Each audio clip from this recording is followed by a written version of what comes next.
जी, आप सभी लोग का भोजपुरी न्यूज़ बादशाह में स्वागत है। आपको पता चले कि फाइनली पवन सिंह का गाना आ गया है। लाल चुनरिया गाना का नाम है। आपको अगर आप लोग सुनना देख लीजिए, तेरी लाल चुनरिया गाने का नाम। और आप लोग सुनना चाहते हैं तो DRJ रिकॉर्ड चैनल पर जाकर सुन सकते हैं। आपको पता चले पवन सिंह का सॉन्ग आ गया। अगर आप लोग सुनना चाहते हैं तो DRJ रिकॉर्ड्स में जाकर सुन सकते हैं। और आप लोगों को कोई भी लेटेस्ट न्यूज़ जानना है तो भोजपुरी न्यूज़ बादशाह को सब्सक्राइब कर दीजिए, क्योंकि इस चैनल पर आपको सबसे पहले न्यूज़ मिलता है। अगर आप लोग कोई भी न्यूज़ जानते हैं तो जाकर सुन सकते हैं गाना को। गाना आ गया है, जाकर सुनिए। तेरी लाल चुनरिया गाना का नाम है।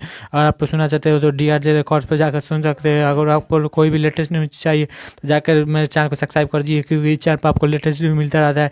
और आपको कोई भी न्यूज़ चाहिए तो लेटेस्ट भोजपुरी न्यूज़ बार चैनल को सब्सक्राइब करके बेल आइकन दबा दीजिए, क्योंकि इस चैनल पर आपको लेटेस्ट न्यूज़ मिलता रहता है। जाकर गाना सुनना चाहते हैं तो DRJ रिकॉर्ड्स पर जाकर सुन सकते हैं। तेरी लाल चुनरिया गाना का नाम है, जो 13 लाख व्यू आया है। और आप लोग सुनना चाहते हैं तो जाकर सुन सकते हैं। सॉन्ग बहुत अच्छा है, आप लोग जाकर सुनकर अपना राय बताइए। सोनू लियोनी साथ में पवन सिंह का सॉन्ग है। तो अगर आप लोग सुनना चाहते हैं तो जाकर सुनकर अपना राय जरूर बताइएगा सॉन्ग कैसा है।